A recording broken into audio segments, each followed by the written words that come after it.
বন্ধুরা, সাধারণত পনির দো পেঁয়াজা দু রকমভাবে হয়। এক হচ্ছে রেস্টুরেন্ট স্টাইল, দুই হচ্ছে ধাবা স্টাইল। ধাবা স্টাইল পনির দো পেঁয়াজার কোনো তুলনাই নেই, কারণ ধাবা স্টাইল পনির দো পেঁয়াজাতে ক্রিম, কাজু, মালাই কিছুই দরকার লাগে না, লাগে শুধু মশলাটা ভালোভাবে কষাতে। আজকে ধাবা স্টাইল পনির দো পেঁয়াজার একটা দারুণ আর সহজ রেসিপি তোমাদের সাথে শেয়ার করতে চলেছি। নমস্কার, বেঙ্গলি পাকশালা দারুণ একটা রেসিপিতে তোমাদের সকলকে স্বাগত জানিয়ে আজকের ভিডিও শুরু করছি। এখানে আমি নিয়ে নিয়েছি পনির, এখানে 500 গ্রাম পনির নিয়েছি। এখন আমরা পনিরটাকে এইরকম কিউব পিস করে কেটে নেব।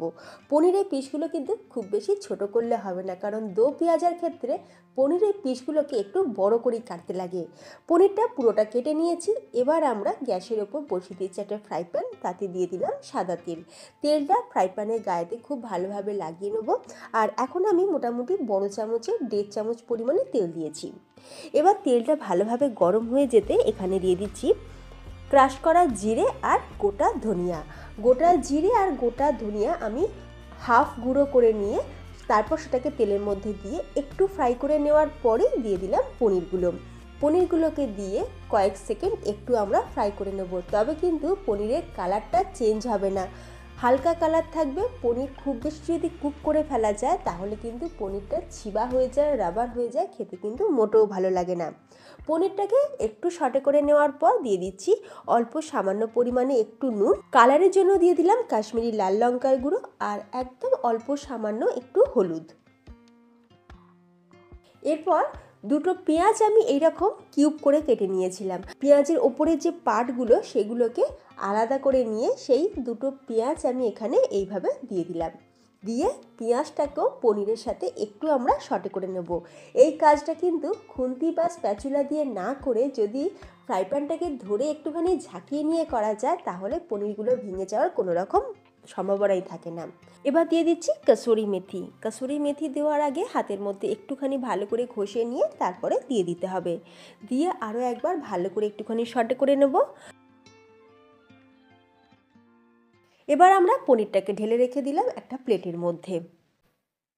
এবার ফ্রাই প্যানটা ভালো করে পরিষ্কার করে নিয়ে গ্যাসের ওপর বসিয়ে দিয়েছি আর দিয়ে দিয়েছি বড় চামচের 5 চামচ সর্ষের তেল। তেলটা খুব ভালোভাবে গরম হয়ে যেতে এখানে আমি কিছু মশলা দিয়ে দেবো। রেখেছি এখানে গোটা জিরে, গোটা গোলমরিচ, ছোটো এলাচ, লবঙ্গ, দারচিনি, একটা বড় এলাচ আর দুটো গোটা শুকনো লঙ্কা আর দুটো তেজপাতা একটু ফাটিয়ে দিয়েছি। তবে তোমরা চাইলে কিন্তু এতগুলো মশলা না দিয়েও করতে পারো। বেসিক যে মশলা যেমন গোটা জিরে, ছোটো এলাচ আর গোটা শুকনো লঙ্কা, এই তিনটে ফোড়নে দিয়েও করতে পারো।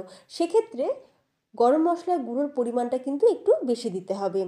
আচ্ছা, এবার ফোড়নটা ভাজা যখন সুন্দর একটা গন্ধ ছেড়ে দেবে তখন দিয়ে দেবো এখানে পেঁয়াজ।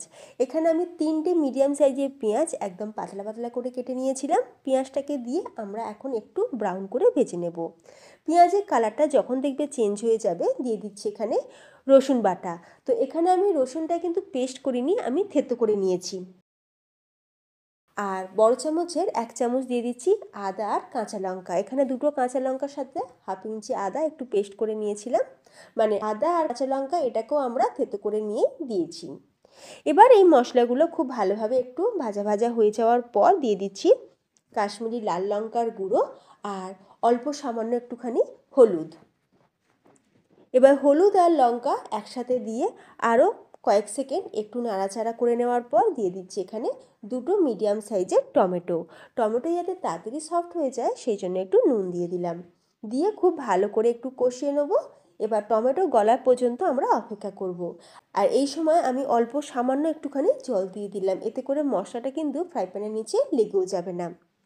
এবার চাপা দিয়ে আমরা মশলাটা কিছুক্ষণ একটু ভালো করে কুক করে নেব, যাতে টমেটো, পেঁয়াজ এগুলো সব গলে যায়। এবার অন্যদিকে গ্রেভি বানানোর জন্য একটা বাটির মধ্যে নিয়ে নিচ্ছি এখানে হাফ বাটি পরিমাণে টক দই। এরই সাথে দিয়ে দিচ্ছি হাফ চা চামচ হলুদ গুঁড়ো, 1 চা চামচ লাল লঙ্কার গুঁড়ো, এতে 2 চামচ দিয়ে দিচ্ছি ধনের গুঁড়ো, আর হাফ চামচ দিয়ে দিলাম জিরের গুঁড়ো, আর হাফ চামচ মৌরি। এখানে মৌরিটাকে আমি ক্রাশ করে নিয়ে তারপরে দিয়েছি। আর দিয়ে দিচ্ছি 1/4 টিস্পুন গরম মশলা গুঁড়ো। অল্প সামান্য জল দিয়ে এই মশলাটা সুন্দর করে ফেটিয়ে রাখবো। মানে এটাই কিন্তু আমাদের বেসিক সেই মশলা, যে মশলা কিন্তু পনির দো পেঁয়াজার গ্রেভি তৈরি করতে আমাদের লাগবে। মশলার টেক্সচারটা তোমরা দেখে বুঝতেই পারছো কতটা গাঢ় হয়েছে। অন্যদিকে দেখো টমেটো কিন্তু বেশ সফট হয়ে গেছে।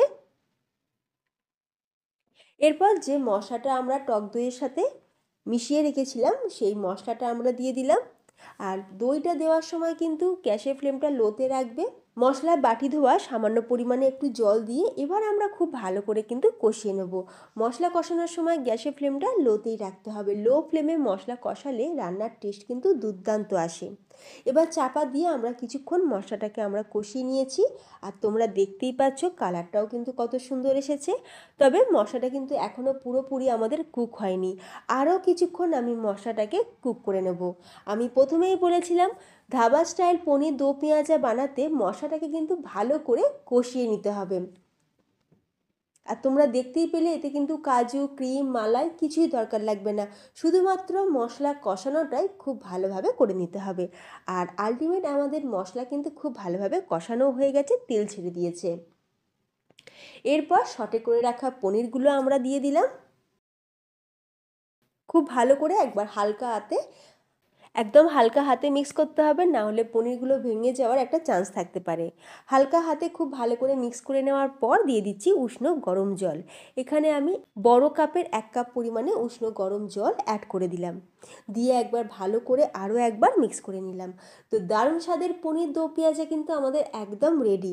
আমি চাপা দিয়ে এটাকে কিছুক্ষণ গ্রেভির সাথে পনিরটাকে একটু ফুটিয়ে নেব, তাতে করে পনিরের মধ্যে গ্রেভিটা খুব ভালোভাবে ঢুকবে। আজকে আমি একদম সিম্পলভাবে বানিয়ে দেখিয়েছি। তোমাদের হাতের কাছে যদি ফ্রেশ ক্রিম বা মালাই থাকে তোমরা কিন্তু অবশ্যই এই পর্যায়ে একটু ফ্রেশ ক্রিম বা মালাই অ্যাড করে দিতে পারো।